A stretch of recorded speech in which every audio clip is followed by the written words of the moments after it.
Moon, closest neighbor to Earth. Presently the focus of man's greatest scientific adventure, the first celestial body that will be explored by man. Landing men on the Moon will be a truly great achievement, but only the beginning of a new era in space exploration. No one can predict the exact missions that will follow in the years and decades ahead. But the most exciting possibilities will require the acceleration and deceleration of very heavy loads, such as the maneuvering of large Earth-orbiting spacecraft.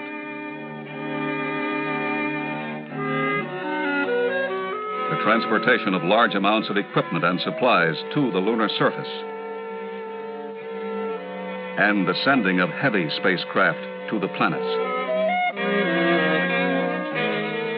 Today's missions are being accomplished with rockets that burn chemical fuels. But chemical fuels are heavy, and the cost of putting each pound into Earth orbit is very high. Nuclear rockets, when perfected, can provide the same propulsion energy with less overall weight. They will expand our ability to explore space. This is the story.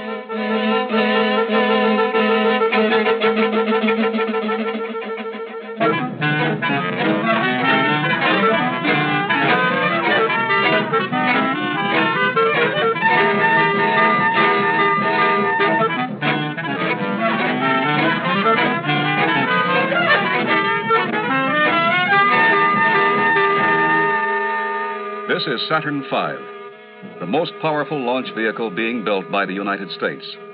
A three-stage rocket that will place the Apollo spacecraft in the vicinity of the Moon.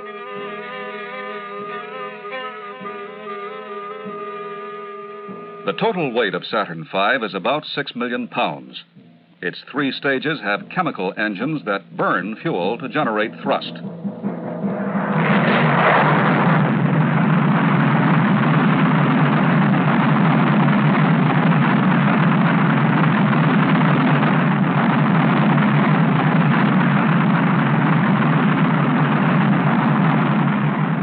The first and second stages provide most of the energy needed to put the third stage and the payload, about 250,000 pounds, into Earth orbit. At present, only chemical rockets can provide the high thrust needed to do this job.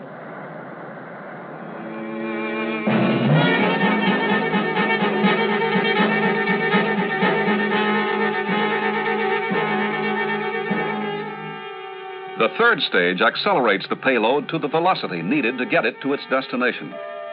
Here, travel time and payload weight are determined by the efficiency with which the propellant is converted into thrust.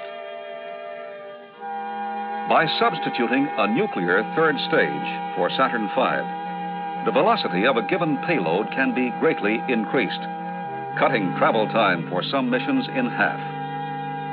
This is particularly important in sending deep space probes to Jupiter and beyond.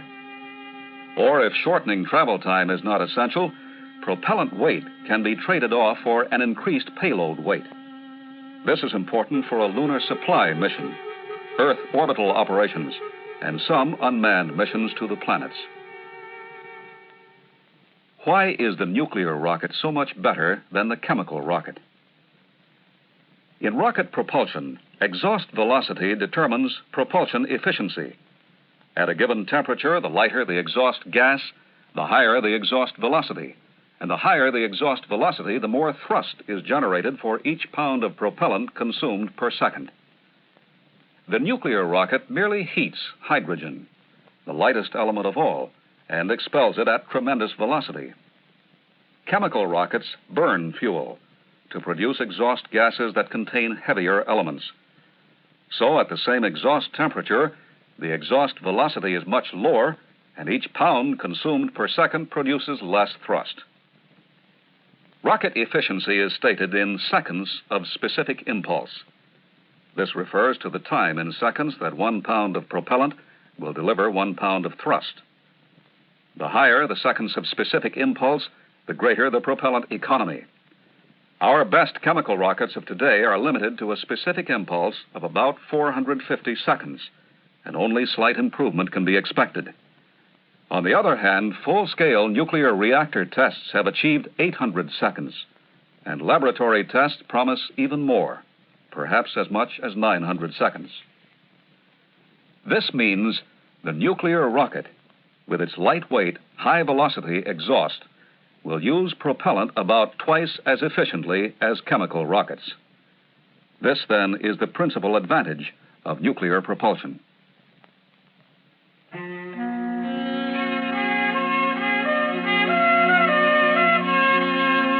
It was at the AEC's Los Alamos Scientific Laboratory, high in the mountains of New Mexico, that the first steps were taken.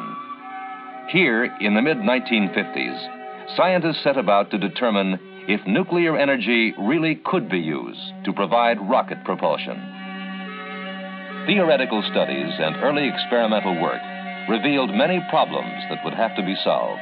Problems in reactor design, material, radiation, structures, control, to name but a few.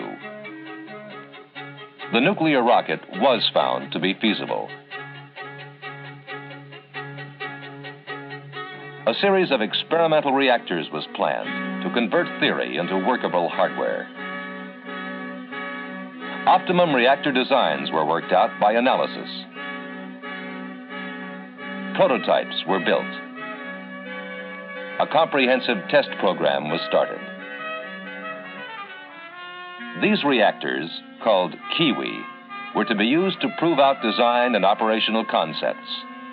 They would be built only for ground testing.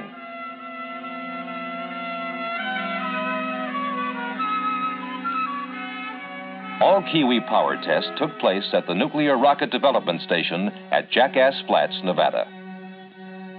Here in the desert, scientists and engineers checked the actual performance at various power levels and for various time periods. Each experimental Kiwi reactor was received in sections, assembled and checked out in a special reactor maintenance, assembly, and disassembly building called simply RMAD. When the reactor was ready for testing, it was placed nozzle up on a special rail car and delivered to the test stand a mile or so away. This car could be controlled from a remote station. Liquid hydrogen from nearby storage tanks was pumped through the reactor. First tests were begun in 1959 and were run to the 100 megawatt level, about 1/10 of Kiwi's ultimate goal of 1,000 megawatts. Later tests, beginning in 1962, operated at the full 1,000 megawatts. Films of these early tests show the flaming torch on the test stand that burns off the hydrogen exhaust gas and prevents an explosion hazard to the test facilities. Upon completion of these tests, each reactor, by then radioactive, was transported by remote control back to the RMAD building for disassembly and inspection. Here, men working behind shielded walls used remote-controlled manipulators to remove the components for careful checking and analysis. Each test firing added information that helped scientists evaluate the reactor's performance and enabled them to make adjustments and corrections before the next reactor was assembled. But not all tests showed perfect performance. In this one, for example, the flashing in the exhaust gas indicated a structural breakup caused by excessive vibration. Extensive redesign and testing were needed to correct the flaw.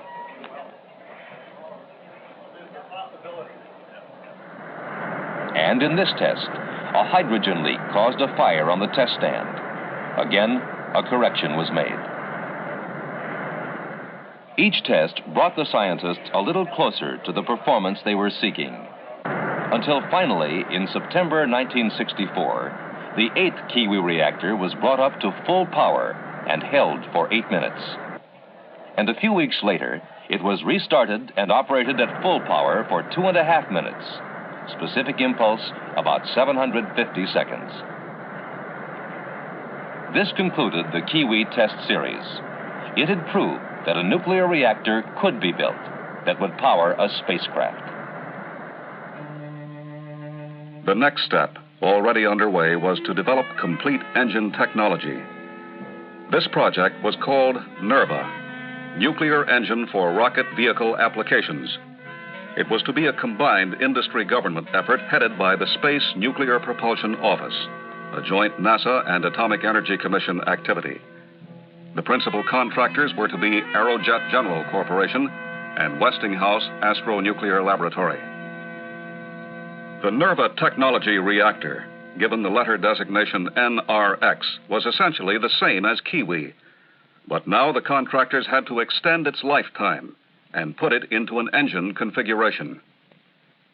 Here is how the nuclear rocket engine will work. The reactor is a solid core, heat exchange type, cylindrical in shape. Fission of uranium atoms in the core is the source of heat. A reflector made of beryllium surrounds the core. The core consists of many graphite elements impregnated with the uranium-235 fuel. The core contains a number of channels running down its length. Hydrogen passing through the channels picks up heat generated by the fission process. The channels are coated with niobium carbide, a material which resists the corrosion that would occur if the hot hydrogen were allowed to come into direct contact with the hot graphite. The hydrogen is stored in a liquid state to achieve the lowest possible volume. The flight model will use about 1/3 of a million gallons for a 30-minute firing. To start the engine, the cold liquid hydrogen at -420 degrees Fahrenheit moves through a pump down to the nozzle, through internal passages in the nozzle walls, and back up inside the reactor pressure shell and reflector. This cools the nozzle, the reactor shell, and the reflector, and at the same time warms the hydrogen. The hydrogen then passes through the hot fuel elements where it is heated to about 4,000 degrees Fahrenheit. From there, it is expanded through the nozzle to provide thrust. The bleed line carries some of the hot hydrogen back to drive the turbo pump. The whole engine system is amazingly compact for a nuclear power source.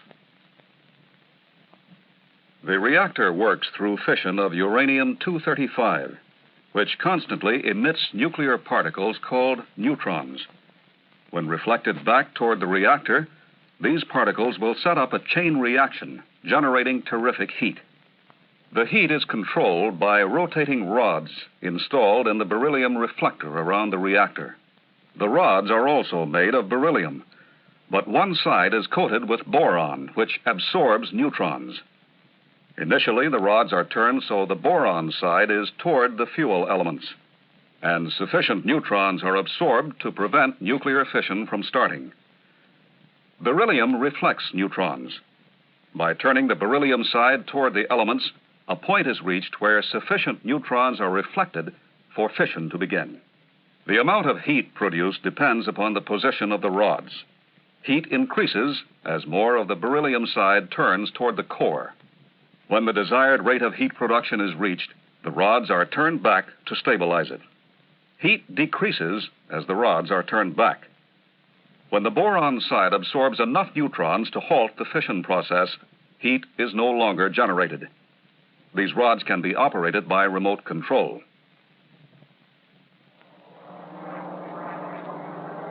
Test facilities for engine components were built near Sacramento, California. The problem? Get adequate performance with minimum weight. The pump must move huge quantities of liquid hydrogen under pressure at -420 degrees Fahrenheit, while the hydrogen-cooled nozzle must expand high-pressure gaseous hydrogen at 4,000 degrees to low pressure.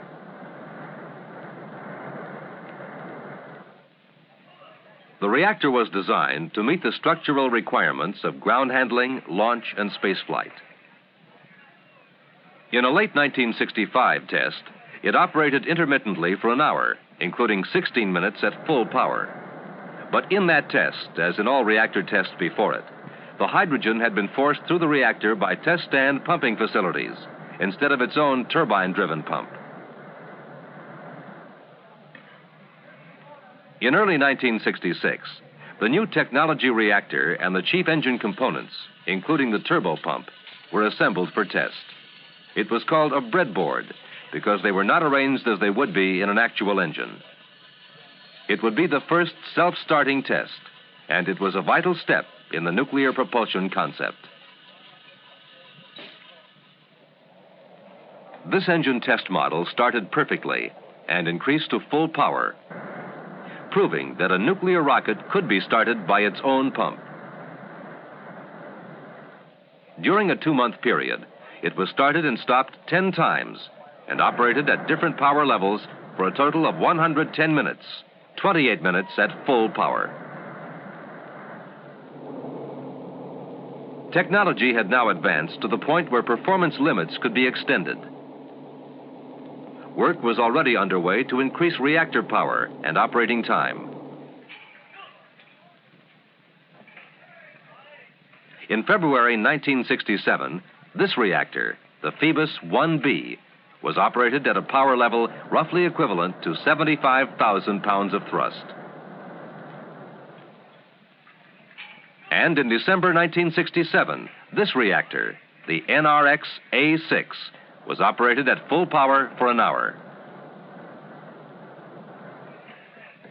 Also in 1967, a new test stand was completed that would permit a test engine to be fired nozzle down into a vacuum chamber below, at least partially simulating the space environment. In early 1968, the first ground test engine was mounted in the new stand. Its success was a new milestone along the long road leading to a flight engine.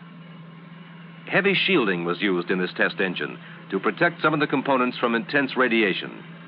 In flight engines, all components will be radiation hardened and less shielding will be needed. These tests will complete the technology for a nuclear rocket engine for application to space missions of the late 1970s and beyond. Its thrust will be approximately 75,000 pounds. For missions that require higher thrust, 2 or more of these engines may be used in a single stage, or several engine stages may be assembled side by side. This versatility will give us the capability to perform a variety of advanced missions. Someday, a manned trip to Mars and return may become the mission assignment. Exactly how it would be carried out depends upon a number of factors. But here is one way it might be done with nuclear rocket propulsion, using the technology developed for earlier missions. Using several Saturn V launch vehicles, components of the huge spacecraft would be placed into Earth orbit and assembled. Separate nuclear stages might be provided for each major step of the mission. The first stage might consist of 3 clustered rockets for departure from Earth orbit. 2 other nuclear stages consisting of 1 engine each would be used in the vicinity of Mars. The first stage cluster fires to accelerate the spacecraft to the velocity needed to get to Mars in the time that was decided upon, say 200 days. At burnout, the first stage cluster is jettisoned and goes into orbit around the sun. Mid-course correction is made by chemical rockets.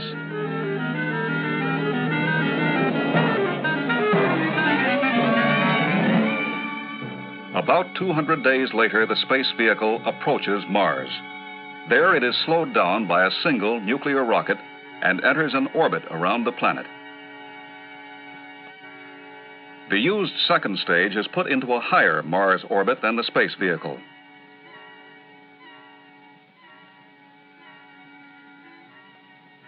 A chemically powered module departs for the planet's surface. For the first time, men from Earth will set foot on another planet.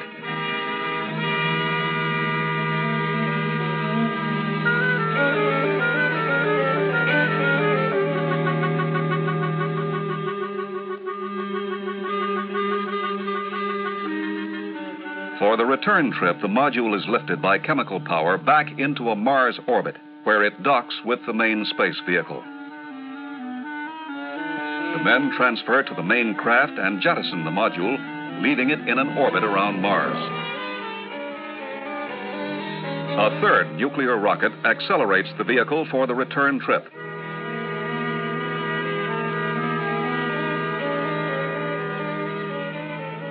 And it is jettisoned.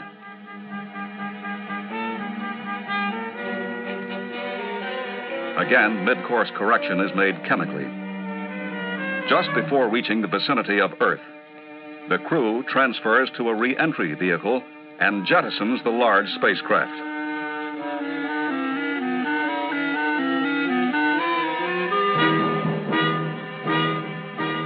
Chemical rockets slow down the vehicle to re-entry speed, and they are jettisoned.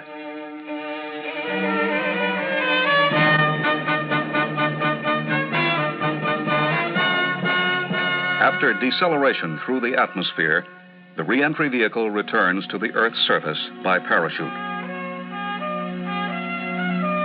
A trip to Mars and back, for centuries a dream of earthbound men, is now much closer to reality. Of course, there are many, many other problems to be solved before such advanced space missions can be attempted. Life support systems for extended space journeys, more accurate space navigation, communication systems, power supplies, and so forth. But any successful advanced mission must begin with propulsion, the power to get there and back. Lower overall weight, larger payloads, shorter travel time. These are the chief advantages of nuclear propulsion. The technology needed to build a nuclear rocket is well advanced. It will be available when this nation determines its next great objective in space.